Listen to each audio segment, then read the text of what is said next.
merci d'être avec nous pour ce nouveau numéro de l'Actu Bourse, le magazine des tendances de marché et des sociétés cotées. Et j'ai le plaisir d'accueillir aujourd'hui sur le plateau Philippe Gélin, directeur général de LDC. Bonjour Philippe. Bonjour Laurent. Alors Philippe, le nom de LDC, il faut l'avouer, il n'est pas forcément connu du grand public. Mais c'est pourtant un poids lourd européen de la volaille, groupe familial basé à Sablé-sur-Sarthe, fondé en 1970, coté depuis 1995. Surtout, si je parle des marques comme Le Gaulois, Maître Coq, Loué ou Marie pour les plats cuisinés, là, ça va parler à tous les gens qui nous regardent.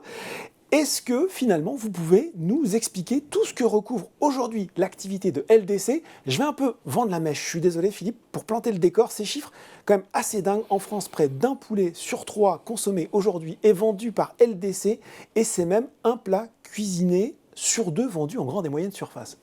Incroyable. Et oui, tout ça, ça s'est bâti en 50 ans. Le groupe a 50 ans aujourd'hui. Il a été fondé par des familles, la famille Lambert, la famille Dodard, la famille Chancerol. C'est ce que veut dire LDC. Effectivement, vous l'avez dit, c'est un nom qui n'est pas connu, mais nous avons des marques. Aujourd'hui, c'est presque 100 sites de production, aujourd'hui en France et en Europe. C'est une des activités à la fois dans la volaille, bien sûr, à l'international, en Pologne, en Hongrie, en Belgique et au Pays de Galles aujourd'hui, et puis des activités traiteurs qui restent françaises, avec des positions solides sur le marché. L'entreprise, c'est 70% dans les mains des familles, et nous avons un cinquième actionnaire, qui est un actionnaire que l'on connaît bien dans la Sarthe, puisqu'il s'agit de la coopérative des agriculteurs fermiers et éleveurs de Loué, qui nous accompagne également au long terme, puisque depuis 50 ans, depuis 60 ans, je pense que la famille Lambert, la famille Dodard, Chancerol commercialisent chacun individuellement des volailles de Loué. Bon voilà. Un ancrage local, on peut le dire, une belle histoire familiale. Vous-même, vous succédez cette année à Denis Lambert, fils du cofondateur, PDG de LDC pendant plus de 20 ans. Comment ça s'est passé, ce passage de témoin, justement ? Denis, c'est quelqu'un que je connais depuis avant que je sois chez LDC, parce que ça fait 26 ans que je travaille dans l'entreprise. J'étais client. D'accord. Dans une entreprise de plats cuisinés, et on a fait connaissance ensemble. On a travaillé ensemble, moi aux achats de cette entreprise cliente, et puis lui en tant que commercial. Et un jour, on s'est dit pourquoi ne pas travailler ensemble. C'est ce qu'on a fait à partir de 1996. J'ai appris le métier. J'ai pris des responsabilités dans le pôle volaille, dans le pôle traiteur, puis depuis 5 ans, 6 ans maintenant sur la partie internationale.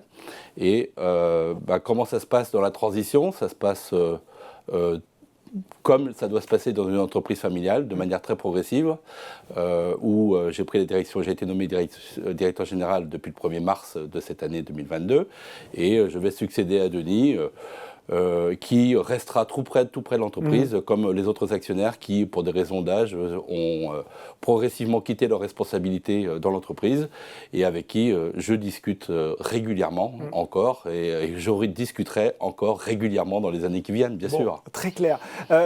LDC, c'est aussi une croissance régulière. Les performances s'enchaînent plutôt bien. Par contre, il y a eu le Covid. Et là, un contexte, on peut le dire, Philippe, particulièrement difficile. La grippe aviaire, je vais tout citer, la forte hausse des matières premières, la baisse du pouvoir d'achat. Comment on fait chez LDC pour s'adapter à ce contexte compliqué ? LDC est une entreprise très agile, parce que décentralisée. Et alors, c'est étonnant qu'un groupe aussi important soit encore décentralisé, mais c'est ce qui nous fait avoir du jeu de jambes, c'est ce qui donne aussi à nos dirigeants une formidable responsabilité, et qui dit responsabilité dit de l'engagement, dit de la motivation, et également de la cohésion, de la coordination entre les différents responsables, les différentes sociétés, qui nous permet aujourd'hui, dans ces conditions-là, de trouver des solutions. Vous avez cité le Covid. Covid, baisse des activités en restauration hors domicile, qui se sont transformées en des ventes supplémentaires sur la GMS, et la coordination, on n'a même pas eu besoin, nous dirigeants, de s'en mêler. Ce sont les gens qui ont trouvé des solutions eux-mêmes, et qui chaque jour ont permis d'améliorer notre service sur la GMS pendant que la restauration était à l'arrêt. Et ces derniers temps, on se retrouve dans une situation où la restauration reprend, et on se retrouve aussi avec avec des gens qui trouvent des solutions pour pouvoir repartir et apporter le meilleur taux de service à nos clients. Vous citiez l'épisode d'influenza aviaire, qui a été particulièrement difficile à vivre pour nos salariés, pour les éleveurs, pour les gens dans les usines.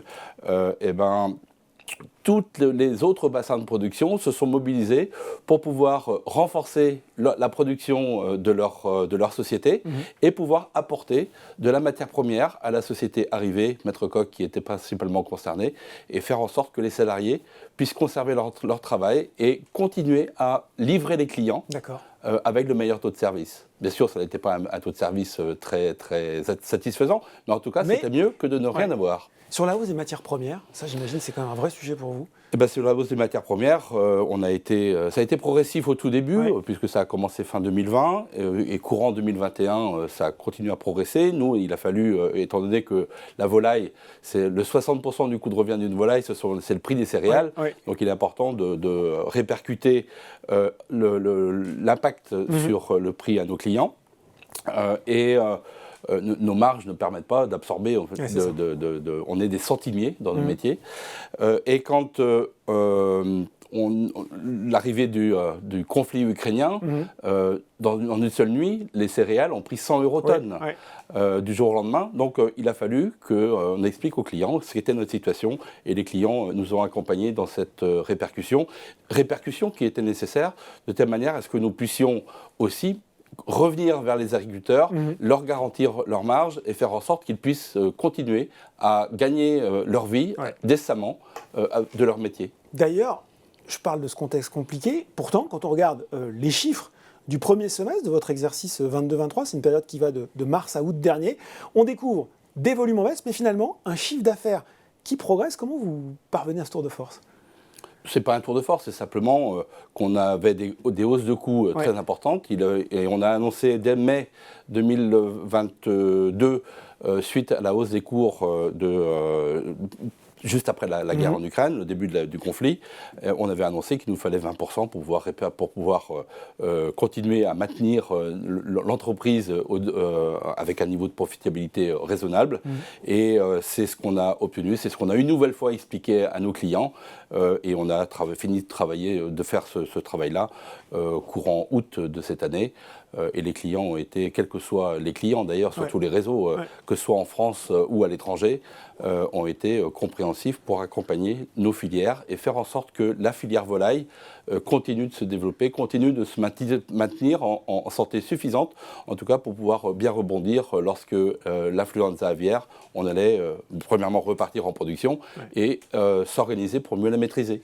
On voit quand même aujourd'hui que beaucoup des éléments, des vents contraires, si je puis dire, restent là. On a le coût des matières premières qui certes reste élevé, le coût de l'énergie aussi. Comment vous voyez les mois à venir pour le groupe ?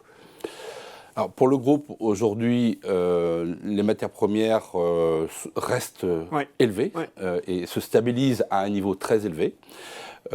Les autres charges de nos entreprises, le transport, les packaging, l'énergie ont flambé. C'est des plus 25, plus 27, plus 40, plus 50% que l'on a constaté. Et cela, dans ces hausses de prix, on avait anticipé ces évolutions-là dès le début, juste après le conflit, pour faire en sorte que les révisions de prix que nous avons amenées depuis le conflit nous amènent à couvrir l'intégralité de ces frais.